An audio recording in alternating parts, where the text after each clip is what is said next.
The world is safe.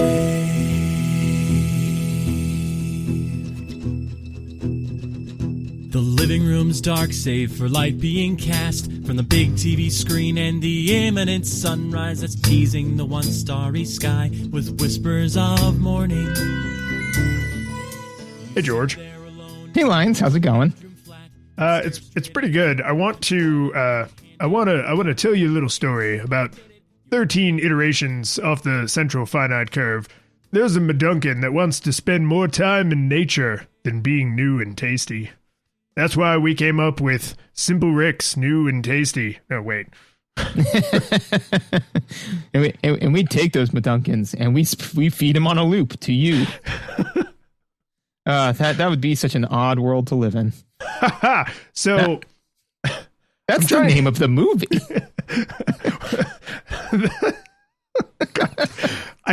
You know what phrase from that has actually worked itself into my life so much? It's not super easy, barely an inconvenience, because I love that, but that's the obvious one. The one that's actually worked itself deep into my daily life experience is so the movie can happen. Because I don't watch a ton of television. I watch a ton of movies, but every once in a while I will get into a conversation with someone about a stupid thing that happened in a stupid TV show or a stupid movie. And then you only get 2 or 3 volleys in before your brain goes, so the movie can happen, because that is the answer way more often than it should be. Yeah, for me, it's I'm going to need you to get all the way off my back about, and I don't use it in the ways that you think I would when somebody's giving me grief about something. It is more so when I'm referring to, like, oh, hey, maybe we should go do thing A today. Why would we go out hiking today? It's raining. It's like, I don't know. I kind of want to go outside and just kind of be outside. Yeah, but I mean, it's supposed to be, I'm going to need you to get all the way off my back about my logic behind going outside today. Yeah, that is a good one. That one needs to come in a little bit more too. Anyway, we played Oddworld : Abe's Oddysee. Funny that you should mention colons. Funny indeed. So, I don't know when exactly it's the right time to discuss like the narrative of this game and like its story and stuff a little bit.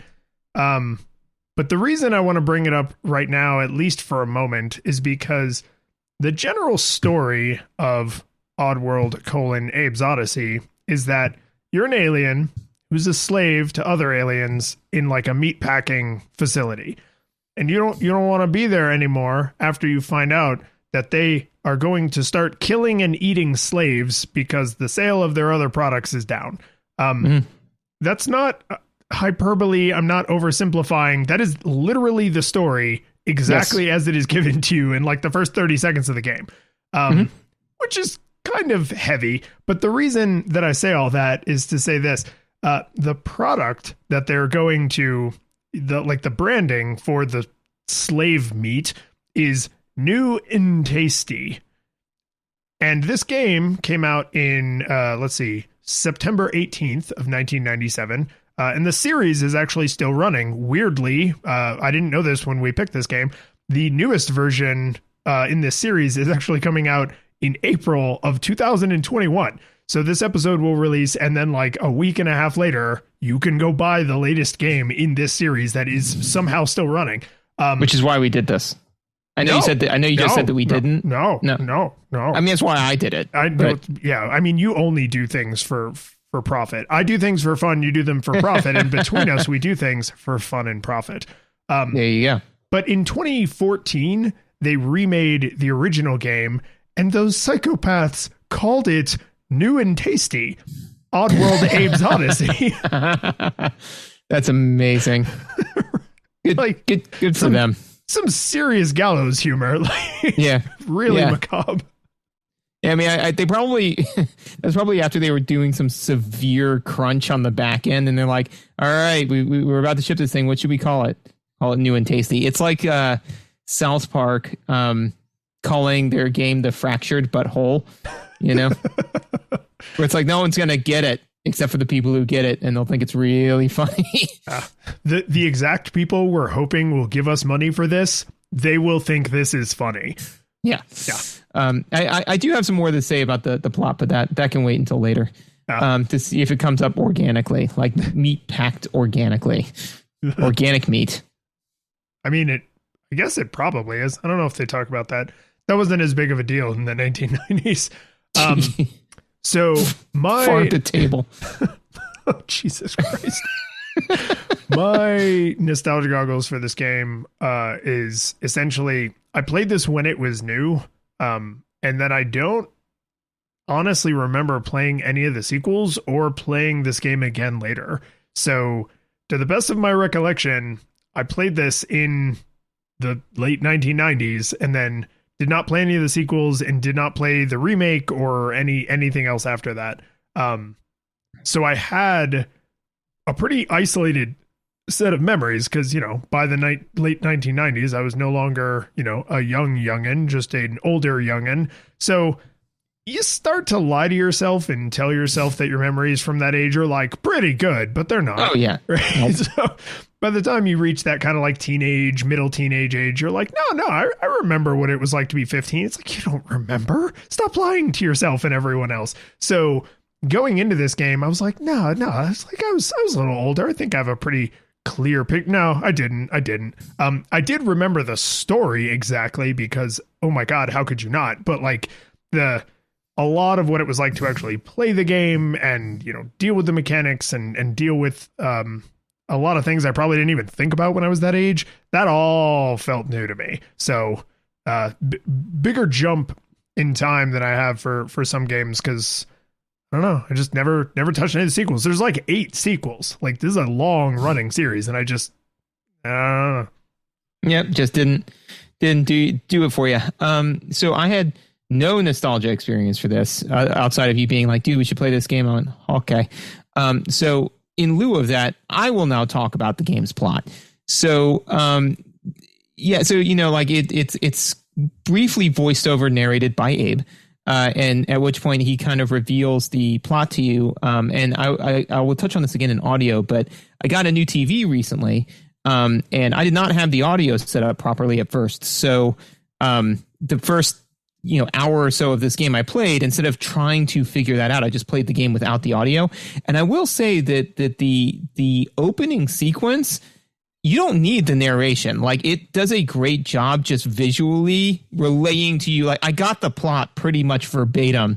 And then I went and played it again and heard it. And I was like, yeah, no, that was my takeaway, was the plot of the thing.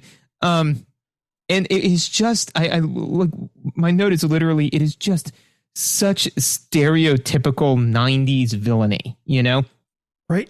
And the way it's delivered, like this super deep, heavy, oh my God, slaves, and they're gonna kill and eat them because they're not human, they're less than human, so why not kill and eat them? But like also fart jokes. Yeah. I mean, it's just like that type of 90s villainy. Because I mean, when you think about it, there were a lot of 90s cartoons where there was a villain that was in some capacity a businessman. And it's just the big boss has the giant cartoonish cigar. Yeah, exactly. I mean, like that is, and I think that's interesting and says something about the 90s that, then we were saying like, hey, maybe villains aren't out to destroy the world or conquer the world through force. Maybe they will just do it through corporate machinations. I say all of that to say that their overall business model, I feel, is short-sighted. Which is not to say that, like killing sentient creatures and packing them into meat is, okay, it's evil. Obviously it's evil. But again, outside of that, it's in and of itself, like you could sustain that. But then if all of a sudden you're seeing a dip in profits and then your knee jerk is to consume your trained workforce, because I mean, they view them as less than human. They're slaves, like understood on all that, but you definitely had to train them to do this stuff, right? So they're going to have to backfill those positions or deal with those positions not existing. And then at that point, just don't backfill, like just eat that thing, eat the thing you were going to backfill with. So I'm saying that, one, it is absolutely evil. I in no way endorse any of the decisions made by the villains in this video game. But not only is it evil, it's incompetent. And I think that that's also stupid. So that's my nostalgia experience.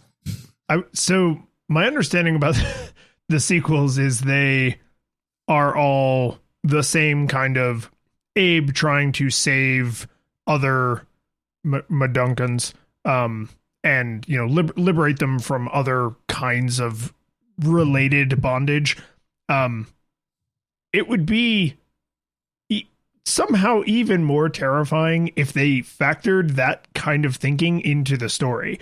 If they're like, oh, the reason the sequel, and I don't know if this is true, but like, oh, the reason the sequel has a different villain is because the villain from the first game obviously had his empire collapse because he made such a ridiculous business decision. It's like, wait, that was the takeaway from the game about eating slaves? Like, is it? Yeah, it's not economical.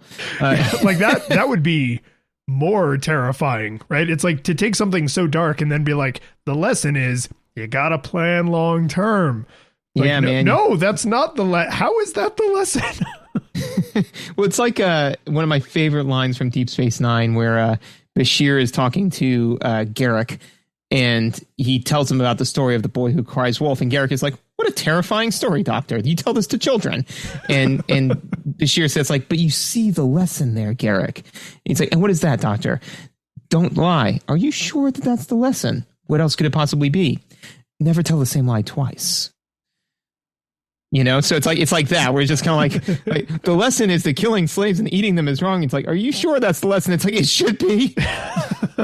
That's what we were going for. Was it not? Did we not make that clear? We should make a sequel. Yeah. And that's why the sequels exist. Yeah, they just keep trying to tell that story. Yeah. And this is because we're like way far afield here. Yep. But no, we're kind of not. We just don't always have to go this deep into the narrative of a game. But I do. You summed it up 100% when you were like super 90s, right? Because, and we'll talk about 90s visuals and 90s audio and 90s mechanics. And this game is 90s in a lot of ways, but I realize now we've played enough games from like 94 to 99 that this lets tell these incredibly familiar stories but use weird grunge. It was an odd time for science fiction, because science fiction has always been about, let's pretend that these aliens who are black on the left and white on the right are, you know, different from human beings, some of whom are black and some of it's like, no, we get it, right? Like, you got to be a real simpleton to not understand that pretty much all science fiction is about the present day, but told through a lens that is more palatable and sometimes just more interesting to the mass public, right? Or I think that for me, a lot of times what it does is it allows to create a universe that is able to investigate a specific thing. You know, so it's instead of dealing with like, well, with our world, it's so complicated. It's like, it is. So let's make a world through science fiction where you can kind of amp the one thing you want to see up to a 10 and keep everything else the same, or diminish it, or, you know, but you can alter it so you can say like, okay, now let's talk about this issue, having moved away all the variables, which I think is fascinating with science fiction, because science is best when you isolate a variable, which is what I kind of think science fiction does. That's awesome. And we should now just do a podcast about that. But I do think that could be the after show. I do think that the 90s had this really weird obsession with like grungy science fiction. It's not cyberpunk, right? Which can be grungy, but it's not that. It's this like the earthworm gimification of the future, where we have like spaceships that travel faster than light, but also like floating garbage dumps everywhere, right? And like this society is obviously made up of multiple different alien species, which means some of them must be interplanetary, but they still have to resort to eating other sentient like there's this bizarre like nirvanification of all these different sci-fi stories that were told at this time in history. And I don't know if that's necessarily good or bad, but holy crap, is this one of those? Like, if you've never seen this game, imagine if they made Earthworm Jim for the PS1, and that's basically what the visuals are like. I mean, really hard. So but before we dive too deep into visuals though, let's chill. We do always need to take this time, usually not this far into the episode, but we didn't forget about you, to thank new followers, new subscribers, new listeners. Welcome. We've gotten lots of nice feedback over the ages. We actually just recently, I had to send out a sticker to one of our Patreon subscribers. If you subscribe at certain tiers on Patreon, you get a sticker. And when I reached out to this person to be like, oh, hey, you actually, you get your sticker. They were like, oh, cool. I thought I just enjoy, okay, cool. Like, I want the Super Nintendo one. And I was like, yay. Like they qualified for this reward, didn't even know it. Right. And so that's someone who really just enjoys what we're doing. And that, like, the fact that they were confused about that, I was like, oh, you're not just here for the stuff. Like, you're so excited. So that's a good feeling. Podcast reviews always help other people find as well. But if you really want to be shouted out as a human being and not just part of the mass that is the audience, then you got to be either an 8-bit classic or a 16-bit hero. So we want to thank our 8-bit classics, Michael S. and our 16-bit heroes. Michael S., the king of Koopas, the eater of one-up mushrooms. I like this. I like where this is going. Yeah. Our 16-bit heroes, Jacob K., wielder of the crowbar and the gravity gun. And David S., the squanchiest of squanchers. Do you realize the check you have just written for yourself? Oh, yeah. No, I did actually think this through. I've been thinking about it kind of over the last week, going in and out of work, that this is a thing I want to do. So, and I meant to bring it up to you in the pre-show and completely forgot. So no, I'm glad that I and the audience found out this way, organically in the moment. This is a new thing that I'm going to take on for myself. Yeah. I'm a hat guy now. I wear hats. So, visuals? Now we can talk about the visuals. They're super grungy and 90s. Having grown up at this time, I like that. Like, it feels familiar to me, but I mean, it's that all over.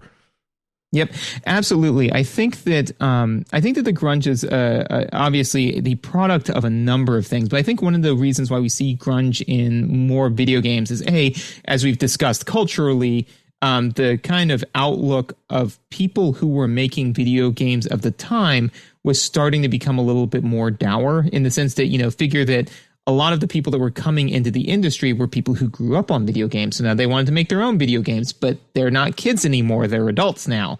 And so they see things through an adult lens. Additionally, the hardware was such that it could actually kind of render this type of stuff, because if Mario wanted to be super grungy, how are they going to do that? How are you going to do that? You can't do that with the hardware, So I think that some of this, the visual aesthetic here of the grunge was such that they're like, we can do this now. We can actually make this game. So visuals for the sake of visuals, I will say that they absolutely suit the aesthetic that they're going for. They are not, I wouldn't say that they're visually pleasing, because they're not supposed to be. No, you're in a dank factory where they eat slaves. Like, yeah. Nothing is clean. There's no, not OSHA. Who would it be? Like the FDA? Who would regulate this industry? So that's interesting, because it would either be the FDA or the USDA. This would probably be the USDA. But it depends, because if they were making like bread and stuff like that, the FDA regulates that. The USDA regulates meat and poultry, which really makes it interesting if you go to make a sandwich. Who regulates that? And I'm serious, because I assume you just have two people yelling at you. Probably, but my understanding is that if you make a closed-face sandwich, there is enough bread that falls under the FDA. But if you do an open-face sandwich, then there's enough meat and dairy to then qualify for it to be regulated by the USDA. Yes. Why did I also know that? Is it from that lawyer YouTube guy? Ooh, yes. Yep. Yeah. Thank you, Legal Eagles. Legal Eagle. Yeah. Great guy. Watch his show. But yeah, there's, I think the word I would use to describe it is texture. You can't on the Super Nintendo do, even on the N64, because the route they chose to optimize for with that hardware, you couldn't really do grungy, grainy textures because you need a lot of information to do that, right? Which is why a lot of PlayStation games, this one included, look like a bunch of pre-rendered JPEGs, because that's exactly what they are. They drew it on way more powerful hardware or on developer hardware or whatever, and then they compress it down, but it don't move, right? Like it is super static and it can't move. It's not tiles. It's not an image map where it's like, oh, well, this barrel could fall off of the background. That barrel is cemented in place with every other thing in the background because it had to be to get that level of graphical fidelity. And we've played a lot of PS1 games where I think because I was the PlayStation kid, I was like, yeah, I mean, the textures are a little muddy, but whatever. And you're just like, nah, this looks like crap. And you're probably more right than I care to admit, but at least in a game like this, it's like, no, I think this is actually the exact look they're going for. Everything just looks kind of gross. Yeah, no, absolutely. And I think that as you mentioned, is that the difference is that is in service of the aesthetic here. In Jumpin' Jack Flash or whatever, like when you're in a giant Flash. Yeah, jumping Flash, the Jack Flash jump man. No. So anyways, but no, in that one, when you're in a giant rabbit robot, like I don't think that, grungy, highly textured stuff, that's not in keeping with the core aesthetic, but it absolutely is here, and I mean, one of the other notes that I thought it is clear that, and we'll get into, controls mechanics, like kind of how I feel the game kind of came together. But as far as visually what they're trying to make you feel, they spent a lot of time lovingly crafting that, even to the point where I really like the fact that the Madunkins, the Abes, they actually have their mouths sewn shut, It's just so, there's no way little kid me noticed and appreciated the utter horror, right? Because that's like the second I fired the game up, I was just like, oh my God. Yeah. But I mean, again, it really kind of sells the complete dystopia. And I think that again, just for the last thing I'll say on the visual aesthetic, the opening cutscene, I think that it works really, really well because it's all 3D rendered, it's a 3D rendered cutscene. It's an FMV, as we would have said back in the day. It works because even though it's dark and gritty, it is still a cartoon. So they're not trying to render people, which would have looked awful, so they can still get that gritty aesthetic because, they said, okay, well, they're aliens. Well, so how are we going to make it dark and gritty? It's like these aliens are mostly round. Like they're mostly like either completely round cylinders or really straight vampire lines, like that's what these aliens look like. Deal with it. Well, which I think was critically their skin is like unnaturally smooth, right? Whereas humans tend to like have, blemishes and hair and stuff. And we know what human skin is kind of supposed to look like and the way it sort of refracts light. We don't know what alien skin looks like. So this is just what these aliens look like. So your brain doesn't really think about how the light is reflecting off their surface because this is just what it looks like. Yep. This is what their carapace looks like. So, I thought that was really well done. Visuals for in service of gameplay. One of the things that I struggled with, and I don't know whether or not you'll concur with this, is that I did not care for the hitbox. More specifically for interacting with some objects. But the one that hit me the most was the lever that you pull. I spent a not insubstantial amount of time screwing around with that. And the fact that the interact button is also the wake up all of the guards button was troublesome, you know? Yeah. I'm sorry, is that the come back here and kick me whistle? Oh, wait. Blam, blam, blam, blam, blam, blam, blam. Yeah, I mostly struggled with the hitbox on the ramifications of getting hit, because this game, you know, we went on quite a bit about like, it's a game about emancipating slaves, and that's super messed up. But it's the mechanics of the game are like, this game is basically Prince of Persia, like the original, like 1977 or whatever Prince of Persia. Like it's, you know, multi-screen, sometimes single screen, often like 2-3 screen little puzzles where you gotta do some platforming. You know, I gotta turn the electric field off without waking up the guard, and I do that by pulling the lever. So I gotta sneak over there, whatever, that kind of thing. You have none's hit points, and a stiff breeze will murder you.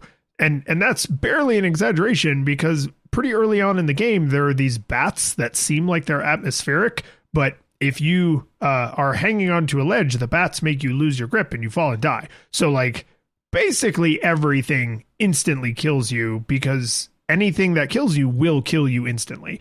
And so there's a lot of times where it's like, okay, I need to jump over this, and then I got to run over there, and then I got to pull in this lever, and then I got to turn around and run back and then jump onto this ledge before the dog comes and eats me, or the guard sees me and gets close enough to shoot at me or whatever. And that's where I noticed the hitbox being a lot more annoying, is when I had to link 2 or 3 things together and execute them quickly.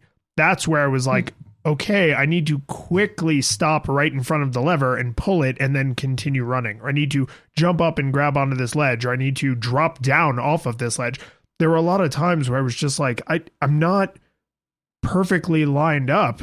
And so then you just do nothing. Like if you go to jump up and grab a ledge and you're not perfectly lined up, you just do like white man can't jump, like, you know, while all the ballers all shake their head like, you'll never be able to dunk, Abe, right? It's just, it's this, and then you die. And because then you die, right? If you screw up one thing in the sequence of things. And so I would almost say it was like the platforming was where the hitbox bothered me the most, is like jump over this, grab onto that, and do it quickly, or else you're going to die. That was where I was like, oh man, I can't quite get a feel for where the edge of collisions are going to start happening.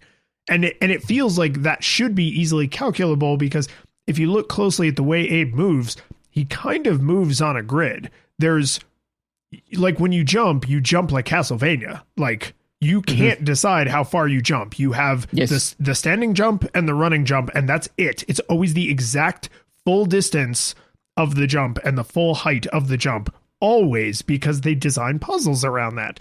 So you would think having that kind of predictability would mean you don't even have to think about the collision in the hitbox, or the hitbox and the collision detection for platforming, but somehow you do. And I can, since you touched on it a few times, I can kind of shoehorn this into visuals, which is there's no coyote physics in this game. No. Yeah. So that's frustrating, because again, and you know, I can see why, to kind of tie it in the visuals, which is that, you know, when Mega Man, for example, has 1 pixel on, you know, like the ledge, and the rest of him is completely over the ledge, you know, it's like, how do you do that? I dig my toes into the ceiling. You dig your toes into NASA grade titanium? Don't you get it? You shouldn't be that strong, you know? It as a C-Lab 2021 reference, man. I'm proud of myself. Real throwback. Yeah. So anyways, is it that kind of works mechanically, and your brain doesn't really latch onto that, because it's a cartoon that's cartoony. This is a cartoon that's dystopian. So if Abe was kind of half hanging off of a thing, it would probably pull you out of the moment. But what also pulls me out of the moment is running at a dead sprint with Abe and just casually running to my death, you know? Well, and so much momentum. And this is how we keep this tied more firmly into visuals than letting it straight into mechanics, is the animations for how Abe moves are super loving, right? Mhm. When you are running and then if you drop the controller, and I know because I tried it, because I was trying to see like, oh, is it that I'm holding the button longer than I think I am?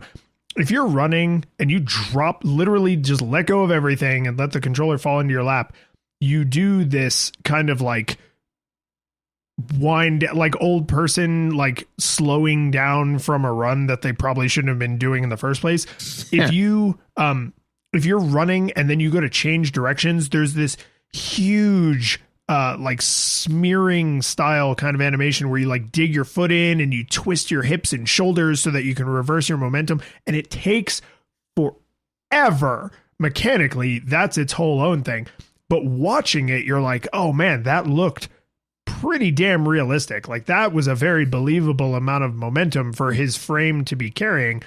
When you're watching that momentum carry you to your death off of a ledge again and again and again, that's where you're like, no, you know what? I'd like half a second of coyote physics, please.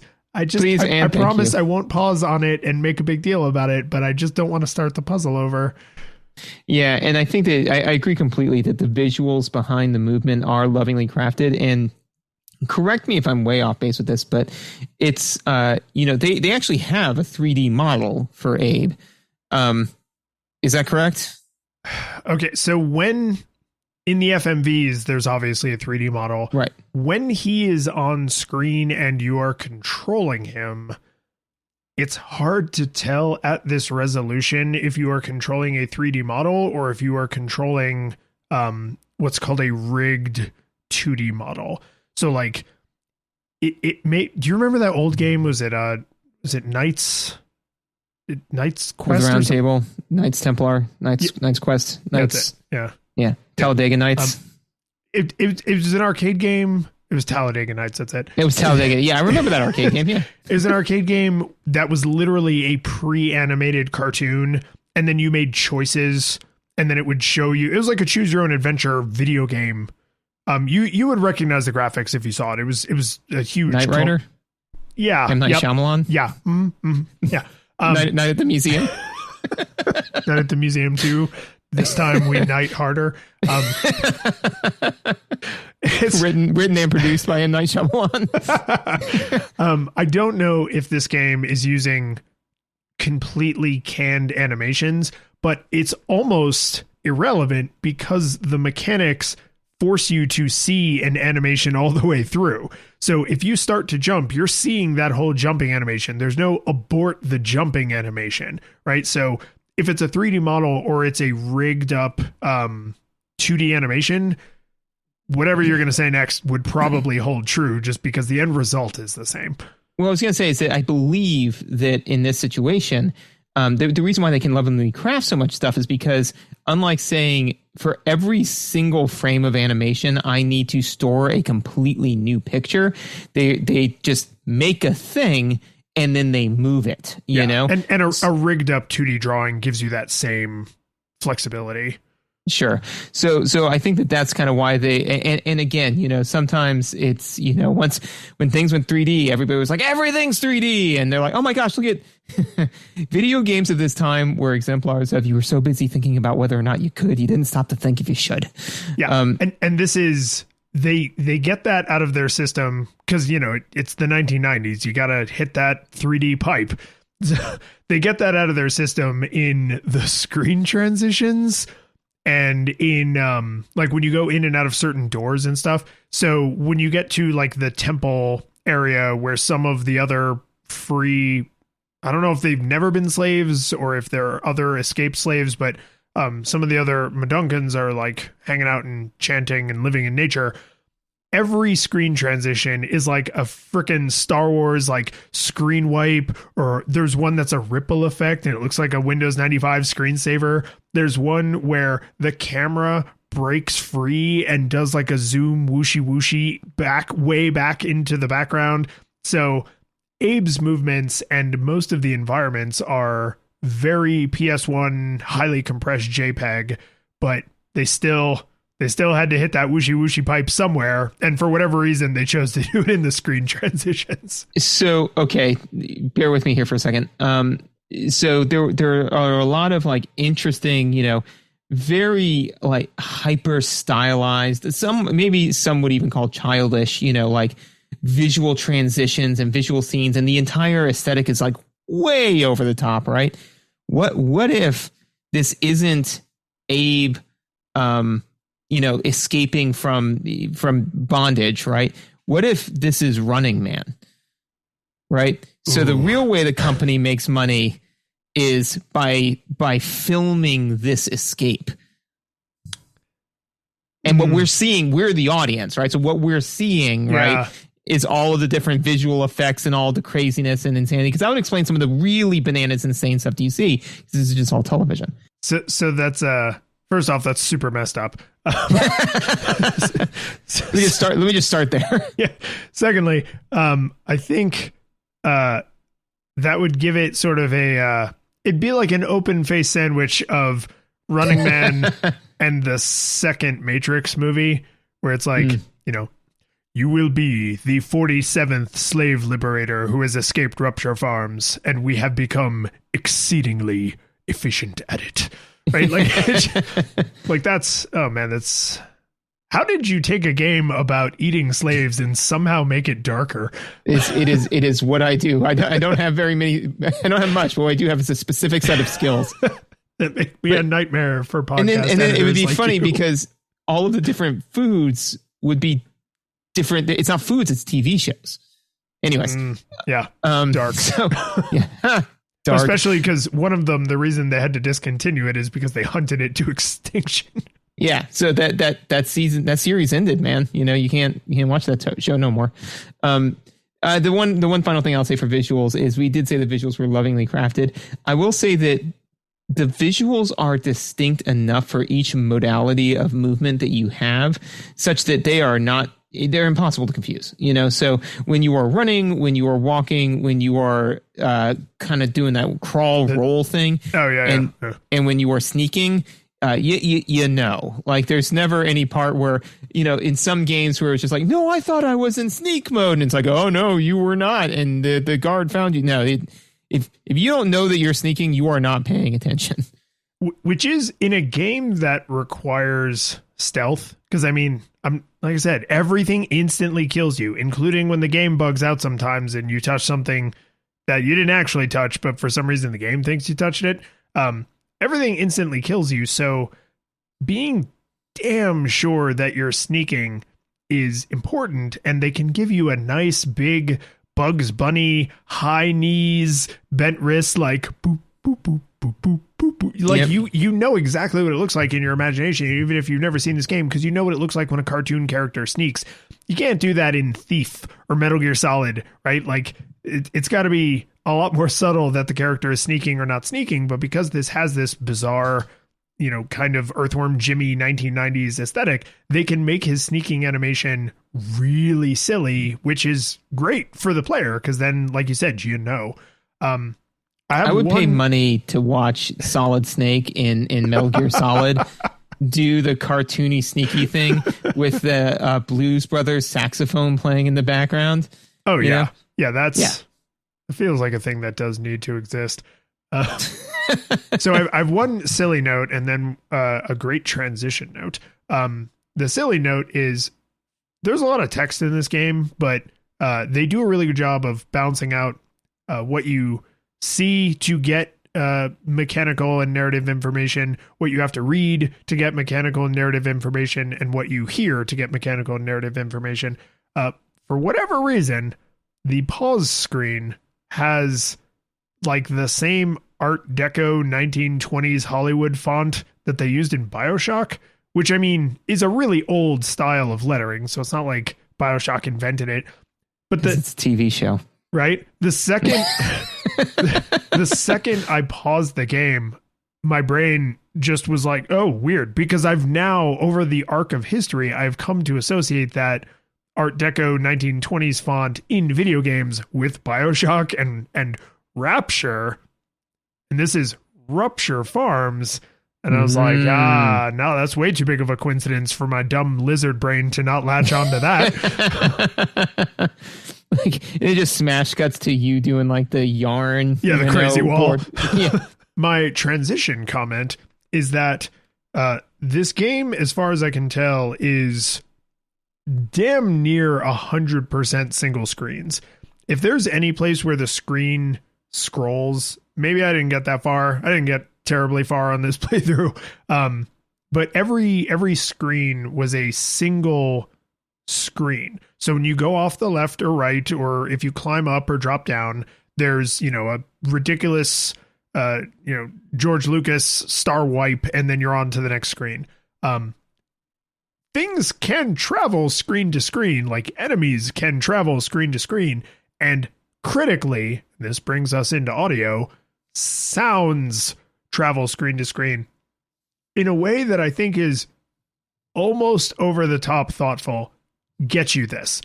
I think they're called slags, the things with the red eyes and the guns. Yeah. So when they walk, because they're like part machine, it makes a very loud, like chicka, chicka, chicka, chicka, chicka. And then when they stop and turn, it goes, and it only makes that noise when they turn. So like you have these incredibly clear, 100% consistent audio cues about what a slag is doing. Are they running? Are they walking? Are they still? Are they turning? Like really useful information because they can follow you screen to screen. So being able to hear that there's a slag pacing back and forth on the next screen, or that they are not pacing back and forth, and you have to hope that they're not facing you when you cross onto the next screen, is really important information. But what I realized is that information actually isn't bleeding over from the next screen, because that would be more computationally complicated.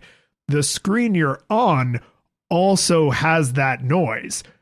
So if you happen to cross the screen boundary at a weird time in the audio cycle, you can actually get like a round robin version of a single sound effect, where the sound effect was already playing, and now that you're on that screen, you've triggered the actual character model making the actual sound, but the other one hasn't finished playing yet.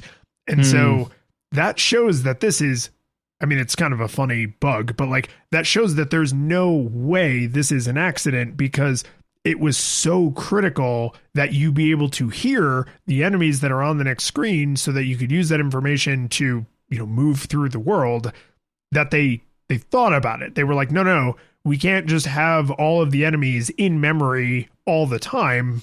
So the screen next to a screen that has an enemy will also trigger that audio cue so that you can use that information to plan and hopefully not die. Yep, and that actually pairs nicely. A beautiful transition, by the way, and very, very interesting observation. I did not notice that. It was a complete fluke. I noticed that they let you, get the audio information a screen over, but when I realized, like, oh, it's an intentional insert separate from the character model itself, I was just like, oh, that's funny. But it was only because I happened to notice the little bug. But that being said, I would say that.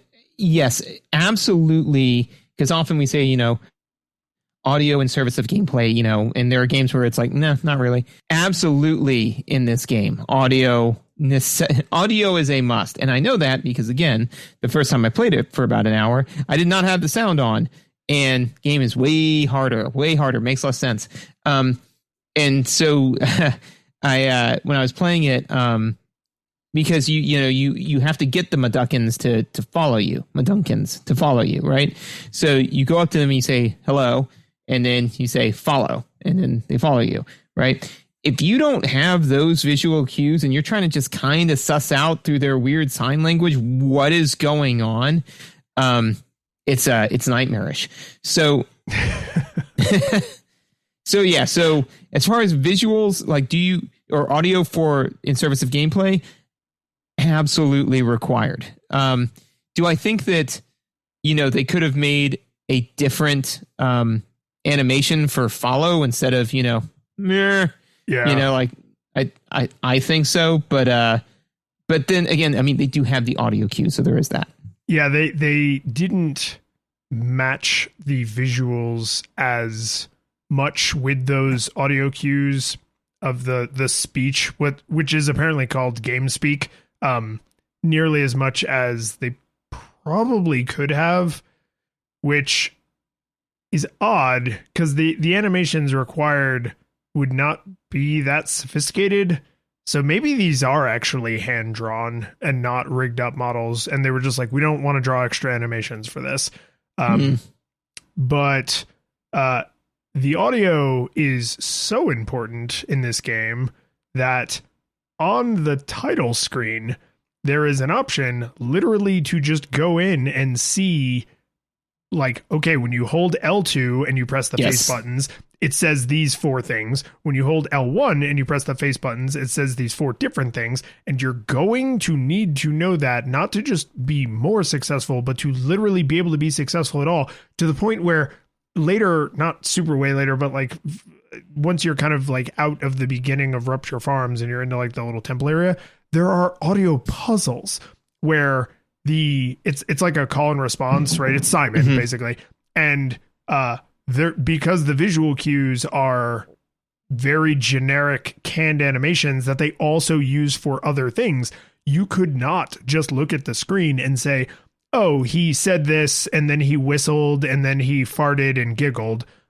You have to be able to hear it. It would literally be impossible without audio, like literally actually impossible. And I don't think that this game, at least on the PlayStation, has captions. So it's not audio optional. It's not audio suggested. It's audio required.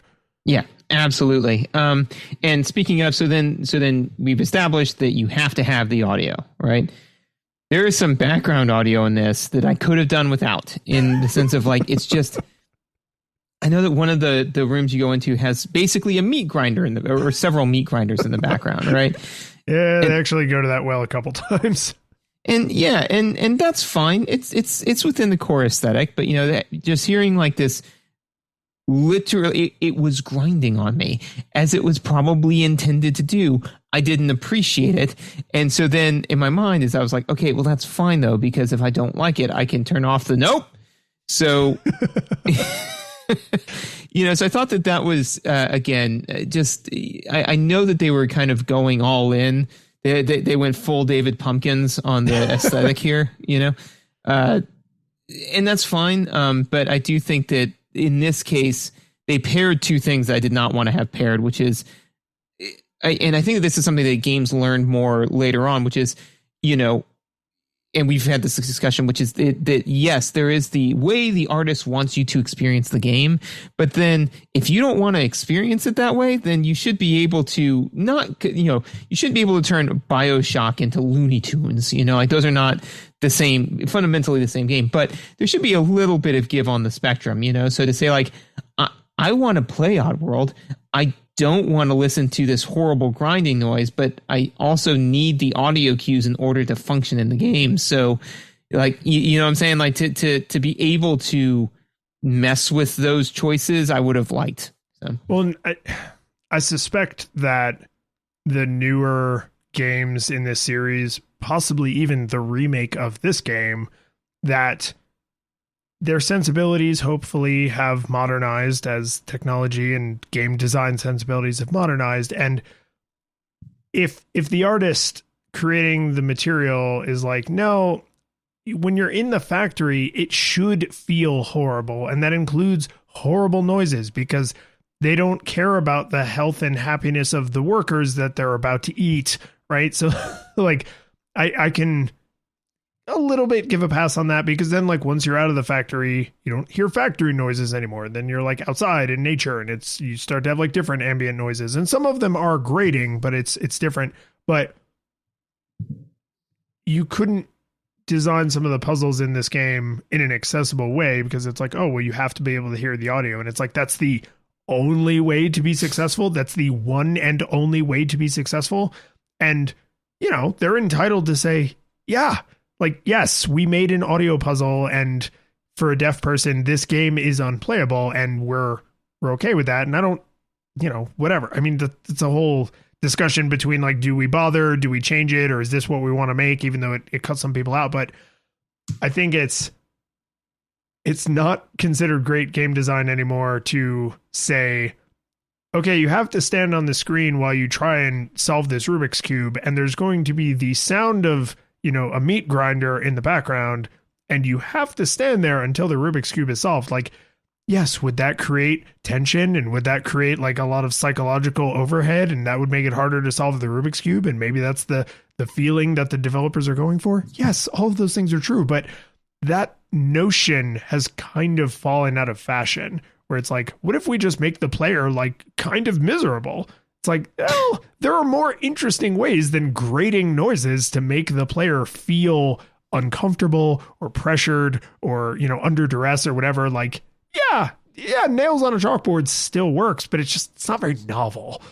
And I think that you kind of hit the nail on the head there, which is that it's not that you can't put a player in an uncomfortable place. In fact, I think that a lot of games that I really, really love do that incredibly elegantly. I mean, The Last of Us and The Last of Us 2 do that very, very well, where they intentionally put you in very uncomfortable situations. And it's intense, but I think that in this case, they kind of went with the, something we were talking about in the pre-show, which is that, all the human machine does is seek the happy feeling, And so this, like, we've gotten more in video game design. And again, we've got better hardware, more, we stand upon the shoulders of giants, not by any way diminishing this game, but, we have gotten to what really makes my brain get the happy chemical is feeling the way the hair is cut between two shears. And that is why I am a barber, is because just the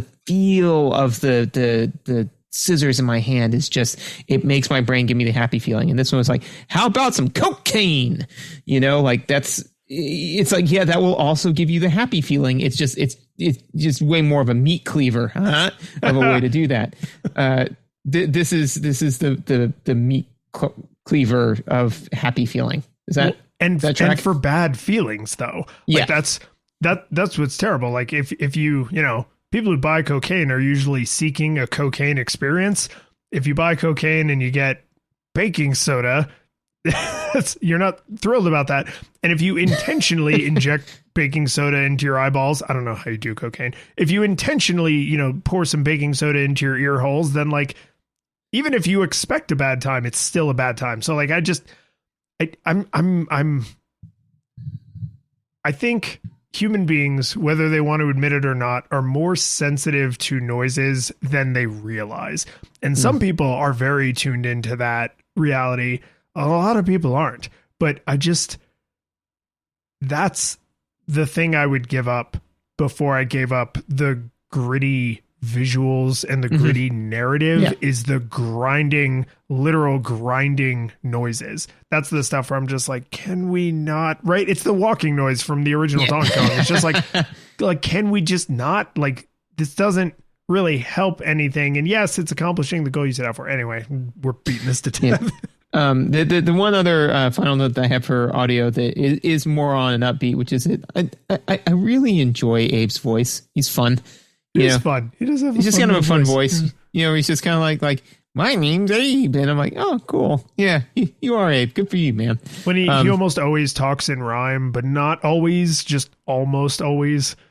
Just enough to the point. I mean, for me, it was like as he was going through, I'm like, Wait, is he rhyming? And then he did one that wasn't a rhyme. I'm like, oh, okay, all right. Wait, is he rhyming? I mean, like that's the writers playing a stealth game with us. Is every time they see the little exclamation point over our head, they're like, no, stop rhyming for a few lines to make them go back to just their normal guard route. Or it's like in American Dad, where it's like, everyone, we've just been served this injunction, which has caused us to cancel this function. You're rhyming again. I know, I hear it. I'm trying not to. Like maybe Abe's aware and self-conscious of it, so he's just actively trying to stop. Man, it's a tick. I have a lot of time being a slave, and there's just a weird little hobby that I got into. I got a lot of time being a slave, and it's not just something I want to hand wave to. Ah, God, I think it's important to talk about the music and how there's not any, because we've played enough games now that have light music or very, very atmospheric music where I've settled pretty comfortably on like, yeah, sometimes that's the right choice. In this game, it's so crazy the right choice that there is almost zero music. When you die, there's a little like boom, boom, boom, boom. And then when you respawn, there's like a little, I don't remember exactly what that melody sounds like, but there's like a little 4 or 5 note melody. When you do certain things, there's like a little like few notes that are like kind of musical. But if you're just standing around, if you're sneaking around, if you're solving puzzles and dealing with enemies, there's no music. None. Not atmospheric music, not environmental sounds that are actually playing a little melody. If you squint hard enough, I don't know, squint with your ears. If you squint with your ears, I don't know how to do cocaine. I don't. It's from all the baking soda I poured in there. But I really appreciate that someone probably said like, you know, oh, and here's where we'll have the factory tune, and here's where we'll have the out in nature song, and here's where, and somebody else was probably like, no music, nope. Music, like just none. And the times where you get sound effects from off screen of enemies and stuff, you would say like, oh, well, you couldn't do that and have music. Yes, you could. You absolutely could. This game could have music. But this isn't the NES. Right? But the fact that it doesn't, I think is actually in line with something that you have talked about before, particularly in a recent game we played, Ninja Gaiden, which is you are under no incentive to move at any particular pace because there's no music. You don't feel like you should rush or go slow, right? Because if there was slow music, that might actually slow you down. If there was fast music, that would definitely push you forward, but there's none. And so you don't have an external metronome setting the pace. And I think in a puzzle solving stealth game, it's really important that I be the one to set the pace. No, I like that. I agree with that. And I think that it's both the correct choice mechanically for the reasons that you outlined. And it's absolutely the correct choice aesthetically, you know, it's because, you know, the only, I was going to say the only song that they could possibly pick to play would be What's New Pussycat by Tom Jones, you know? It's a Simpsons reference. When Marge goes to work at the plant, she suggests that they pipe in Tom Jones music to raise morale. Yeah, doesn't one of the workers like throw himself into the reactor or something? No, I mean, no, he loads a shotgun and starts running around killing people. Yes. Yeah, and you see them all on the Burns's monitors. Yeah. Yep. Yeah. But I mean, like, but again, like that aesthetically makes sense, right? So I mean, I could totally picture you walking into one of the many horrible rooms, and it's just saying like, "What's new, pussycat?" Whoa, you know. But like that would then be eerie and unsettling because again, it's like the corporate overlords playing this to increase productivity by 2% or whatever, or what was the phrase? The beatings will continue until morale rises. Anyways, so I agree that I think that it absolutely both sells the aesthetic and sets the proper pacing. Yeah. And, you know, normally we don't have as much to say about audio as we do for the visuals or the mechanics, which is fine. I just thought I kind of sat back when I was taking my notes and I was like, there's no music, which actually is more interesting than some of the games we've played that have music, which is a real insult to those composers.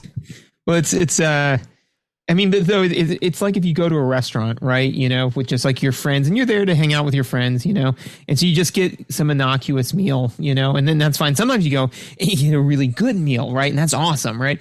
But then it would be like you sit down with your friends, and then you know, the waiter comes out and brings you your food, and it's just an empty plate, and you go, "Are you going to bring me food?" And then they just lean in close to you and go, "No," and then leave. The tone has been set, and now this is you're no longer kind of focused in the way that you were on like a fun friend time. Now you're kind of more unsettled, and this is weird. So again, a deliberate choice can sometimes be better than just potato chips. What weird ass restaurant is this? It's the one that serves McDuckins. I think by talking about the ambient sounds, Abe's voice, and no music, we have literally discussed all the audio that there is to discuss. So controls and mechanics. Controls and mechanics. One thing that so I'll save it for because I've got thoughts on the cycle time. Surprise. But not as good as it could be. It is not. So there's that in the way that it pairs with the animations that we were talking before that I want to get into. So basically the cycle time's not great, right? For example, and I can pull an exemplar just right out of the first 30 minutes of the game where you have to cross across an area where rocks are actively dropping in, like in this platforming area to then get to a different area with 2 guards and, hijinks ensue. I was struggling to figure out how to best the puzzle with the 2 guards, and I was more than willing to try a number of different things. But the problem is that every single time I died, I got kicked back to 2 screens back, which then I had to go deal with that. Now so putting a pin in that, the controls are super sticky. They're super sticky because of all of the animation frames. Yeah,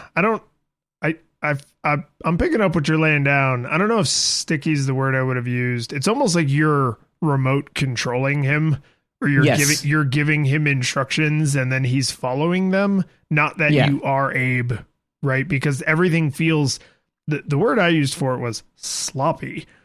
Yes, sloppy. Yeah, I mean, like they're like the delay on the whip in Castlevania, but unintentional. So you hit.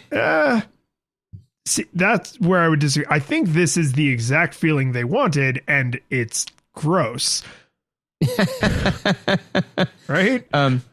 Yeah. So, what do you mean? Elaborate. I mean that this is like if you played the original Prince of Persia way back in the day, like he's not super nimble, right? The fights are not easy. The puzzles and platforming challenges are. You die all over the place.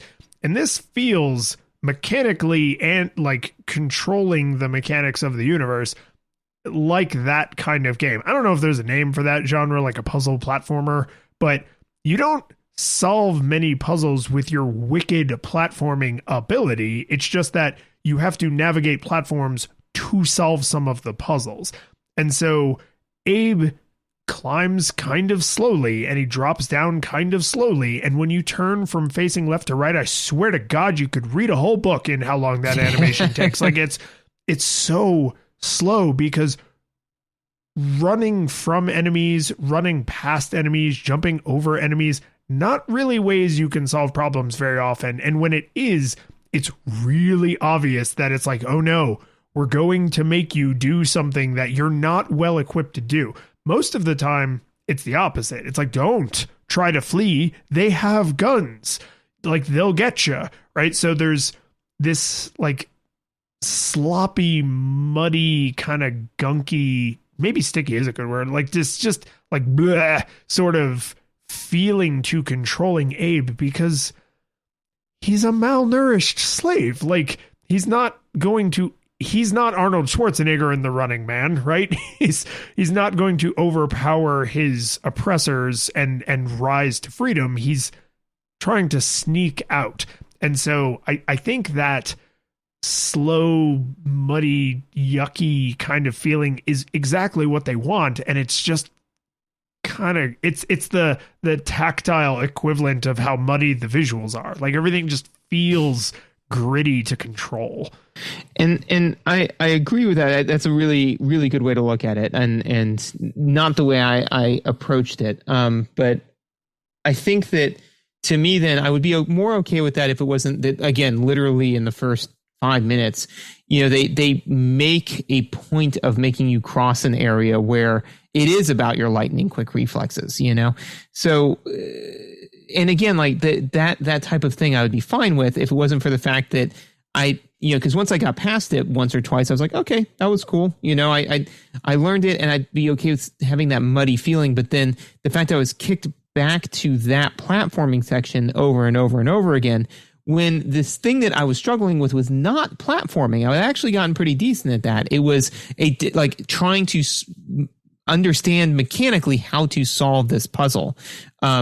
That those two things combined, I found frustrating. And again, I believe that the reason why the controls were delayed, intentional or not, was because they have so many animation frames, and it takes time for those animation frames to come across. So the loving visuals in this case kind of squelch some of the responsiveness of the mechanics. That being said, it absolutely could be a deliberate choice. But I try now, because if cycle time is going to be on my gravestone, then well, they're doing it to make you get good is on your gravestone, right?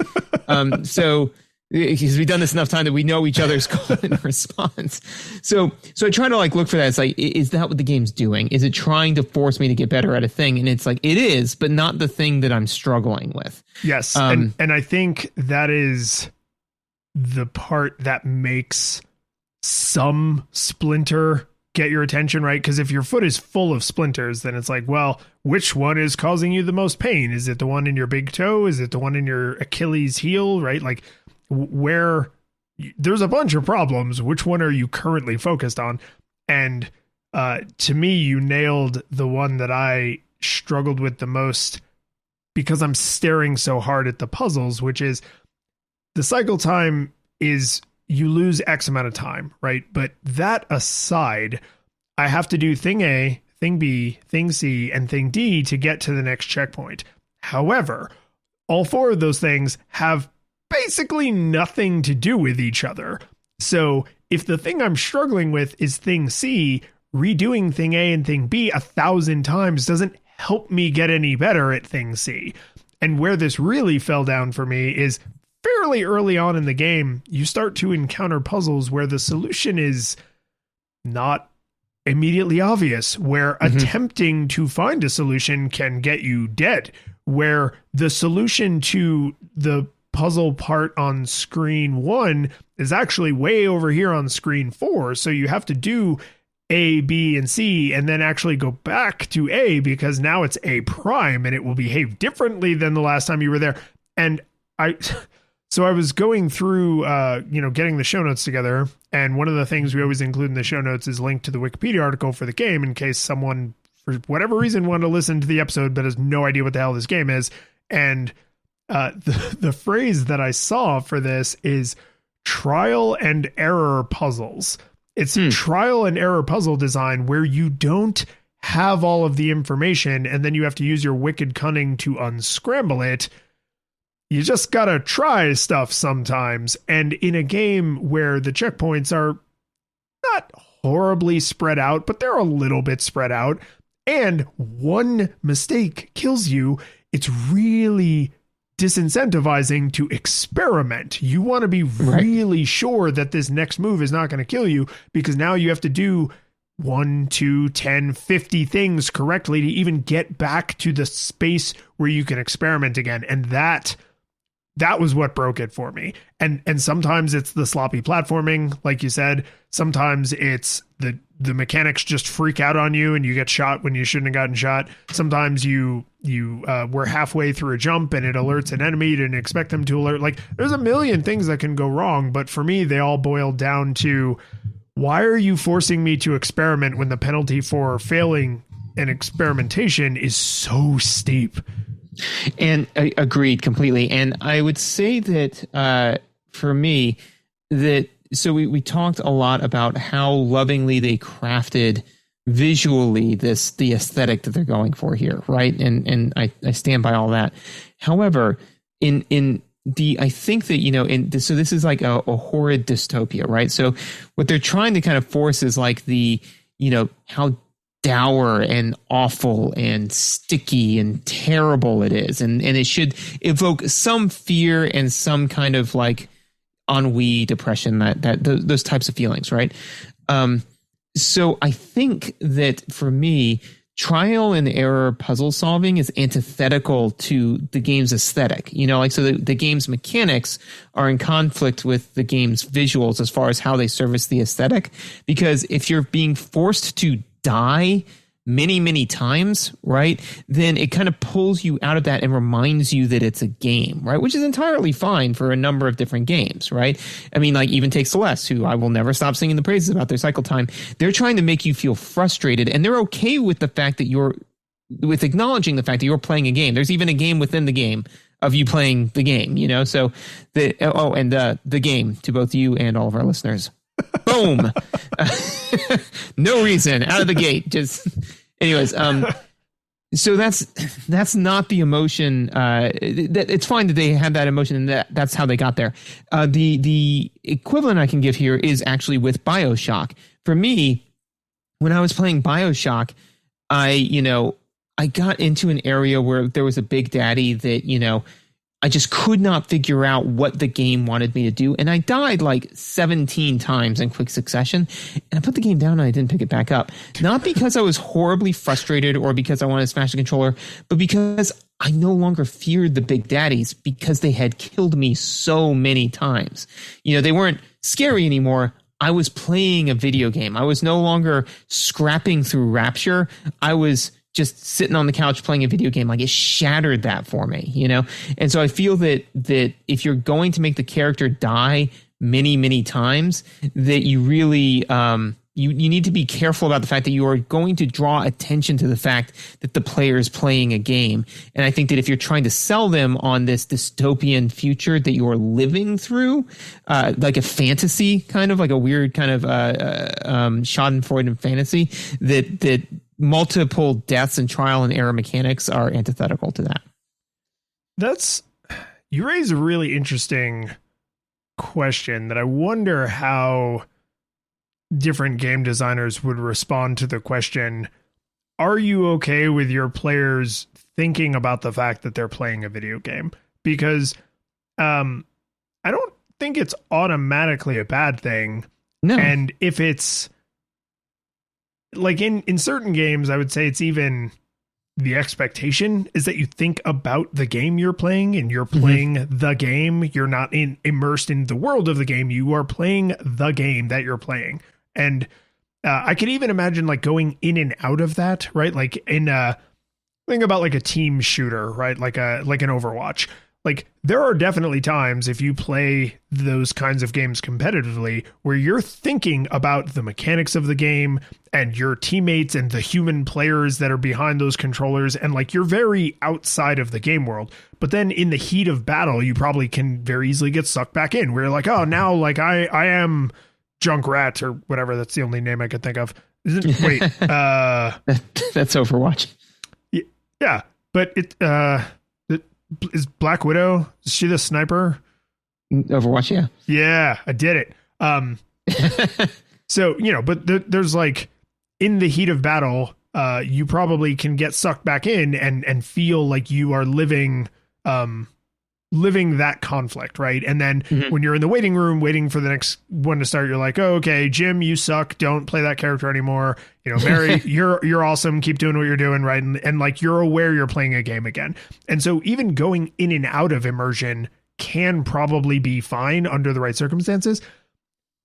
I wonder what some game designers would say if it's like, how do you feel about, like, are you trying to get people to forget they're playing a game? Are you okay with them realizing they're playing a game?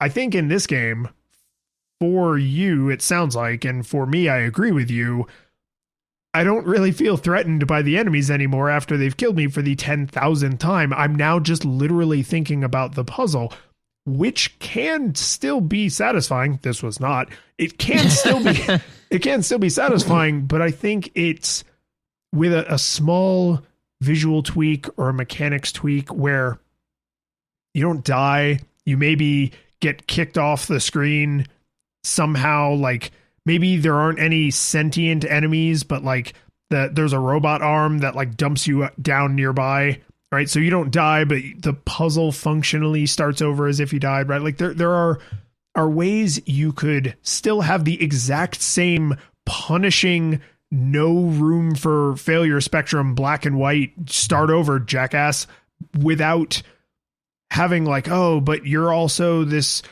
slave trying to save other slaves and escape and be free. And, oh, but you died. You got to start the puzzle over. And it's like, yeah, no, that's sad. Like the first 1,000 times, But then eventually I'm just like, I don't care about Abe. I don't care about the other slave. I don't care about the people who are killing me. I don't care about any of this. Like, I've now, all I can see is the code of the Matrix. I'm literally just trying to solve this puzzle that won't let me progress. And that's, personally, I'm with you. I don't love that feeling where I'm like, okay, game, you're a game now. And I don't like the game that you are. Well, and I would actually argue that, I think that whether or not you are aware that you are playing a game, would depend, that being a good or bad thing, I think depends on the core aesthetic that they're playing to. So off the top of my head, I would argue that fantasy and narrative are ones where you don't want to be reminded of the fact that you're playing a game, you know? So like, again, take Celeste. Celeste is not narrative heavy, you know? It does have a narrative. Yeah, it's like emotion heavy. It is. It's emotion heavy, but like you're not sitting there saying like, I am, you know, this character. It does have a story and the story's interesting, but it's not like super hard, you know, into the narrative. Whereas The Last of Us is 100% that, which is why it's very, very important that it has an incredibly broad failure spectrum, because every time you truly die it's jarring. But if you got jarred that way too many times, then you would be reminded of the fact that you're playing a game, and you don't want to be playing a game because you are Joel, you are Ellie, you're living out that fantasy / narrative, you know? So I think that in this game where the aesthetic is clearly behind the narrative aesthetic of like, you are Abe, you are trying to save these like endangered peoples, that being reminded of the fact that you are now playing a game is antithetical to that. I'm gonna try this out on you. Tell me what you think about this. I don't think people actually talk this way, but it communicates the kind of feeling that you're making me swirl on a little bit, which is when you play Celeste and the character on screen dies, it would be reasonable to have the feeling of Madeline died, right? Mm-hmm. I didn't die. Madeline died. Madeline died. Yeah. When you're playing a game like The Last of Us, I died, right? Right. Like Joel didn't die. I died. Ellie didn't die. I died, right? And if you are playing a game that is wanting you to feel like I died and it switches to they died, that's where that fall down. Like, even if you're not cognitively aware of it, you know, your brain knows.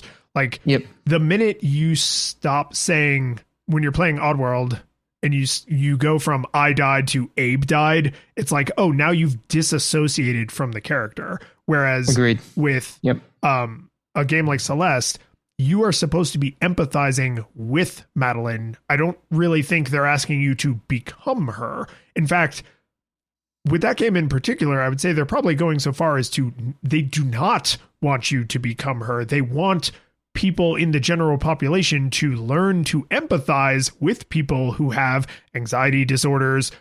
She's a trans character. So like, they don't want you to say like, I am Madeline. They want you to empathize with someone who has a life experience you don't have. Right. I don't think they want me to personally feel like I have Abe's lived experience, but I am supposed to be this, not anti-hero, but like underdog hero who is rising up against incredible odds in this terrible situation, and, you know, emerges with friends and family surviving this, like, what do you call it? Genocide. Right. So like it's an uplifting story, but it's not, but it kind of is, but it's the 90s. Like, but the second you start going, oh, he died. It's like, you're not going to get that catharsis when you win, because you're like, oh, Abe won. I'm not him. Cool. I don't care about Good for this. him. Yeah. And I agree with you completely. And I think that, and not to belabor the point, but I think that, do it, belabor the hell out of that point is I think that, because I think that, you know, your brain does want to, you know, empathize and be a part, like Abe's death is your death, you know, but your brain can only handle that so many times before it is going to check out, you know. And I actually got to see this. I was talking to Megan about this recently firsthand, where, and I think it was you and I that watched it together, because when I said, yeah, honey, remember watching this? And she's like, I have never seen that movie with you. I was like, oh, right. I saw it with my sister. So, so I think I actually saw it with you, but it was when we went to go see Sweeney Todd in the theater, right? So he cuts people's throat and then he presses a button on the chair, and the chair dumps somebody a story down into a basement, and it makes this sickening bone crunch, right? Yeah, and they fall on the stone head first. Yeah. So the first time it makes this crunch, and the entire audience went, "Oh!" And then the song keeps going, and then it went like, "Ooh, oh." And then on the fourth or fifth one, there was just nothing. And I remember like turning to you or something and saying like, you know, it is amazing how quickly we all acclimated to that. Like that was the most horrible thing ever a minute ago. And then literally it happened 5 times in quick succession. And now we are just all okay with that noise and that thing happening. Because again, like the first time we really, and I think that that's what the movie's going for, is that we are supposed to be becoming desensitized to it as Sweeney Todd is. You know, but in this case, when the whole point is that you're supposed to be empathizing with the person, you can't have that, oh my God, feeling more than a few times in quick succession before you're like, I don't care, whatever, burn it down. Yeah, I really trial and error. You know, when we do this, I think a lot about some of the mechanics we've discussed and some of the. I'm always fascinated when I'm like, ooh, a novel thing, right? Like that's why we play the breadth of some of the games we played, because I had never heard of the concept of trial and error puzzle design.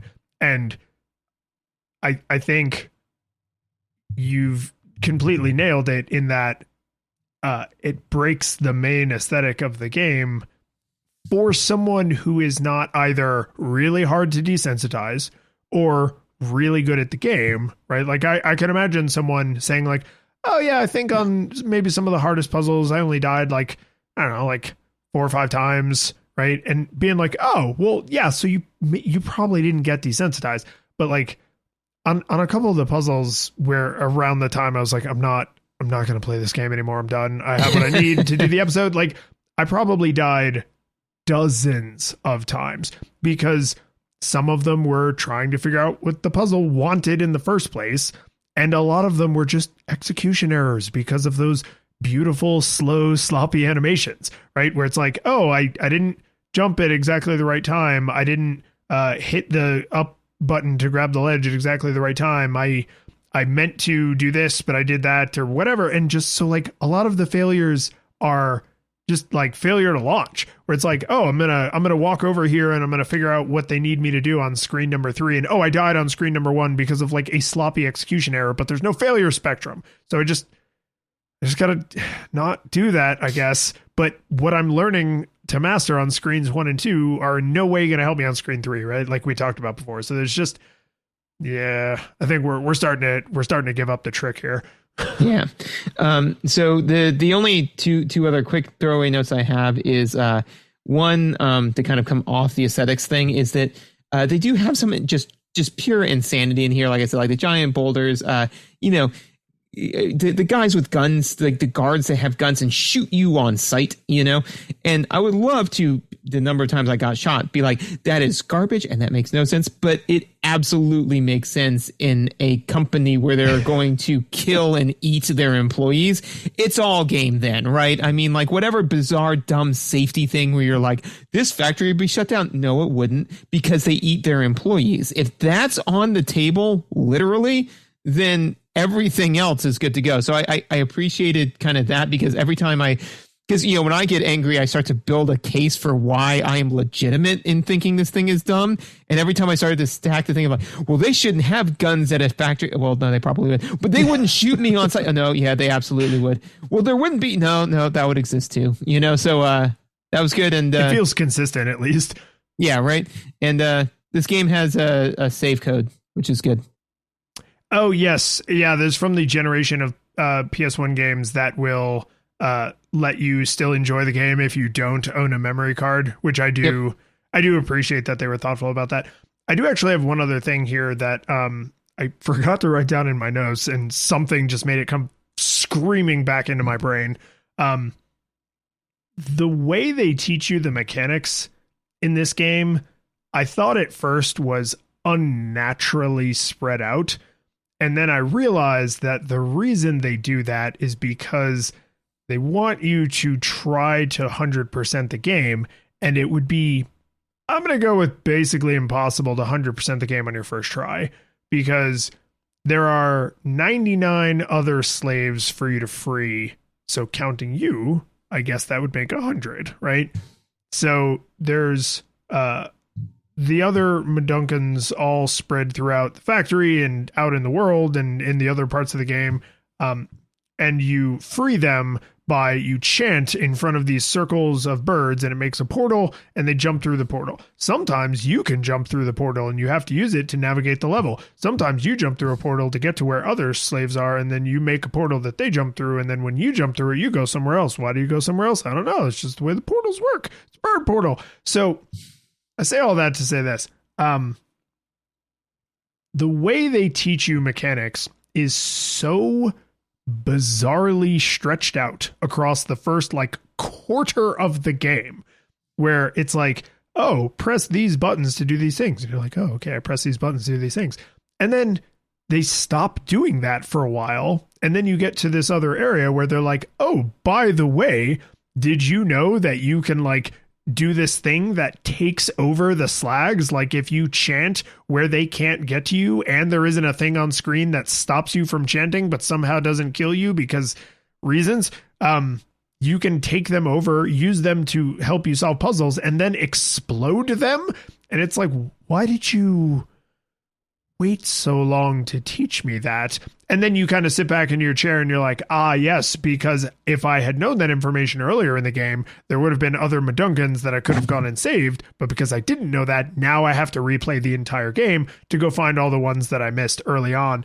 And the way they drive this point home, just in case you're a real knob and you somehow don't realize that them stretching out teaching you core mechanics is a way of incentivizing replaying the game now that you, the player, have knowledge that the character didn't have or shouldn't have at that point, is when you are exiting the first main tutorial area, there is a billboard in the background that says, and I quote, "You escape and all 28 workers on this level die."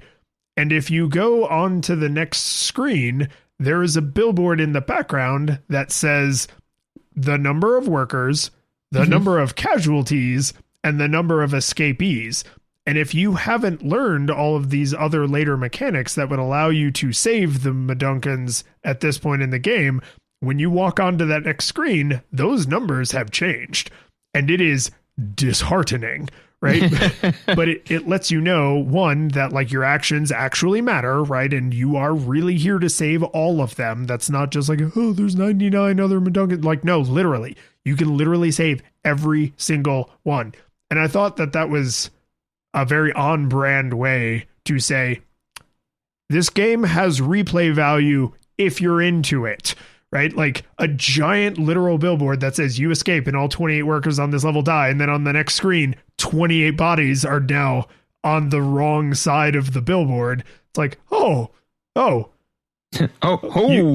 You could have just said on the title screen that there's a new game plus or something. You didn't have to kill almost 30 people to tell me that this game has replay value. I mean, in a company that eats its employees, everything's on the table. Yes, it's true.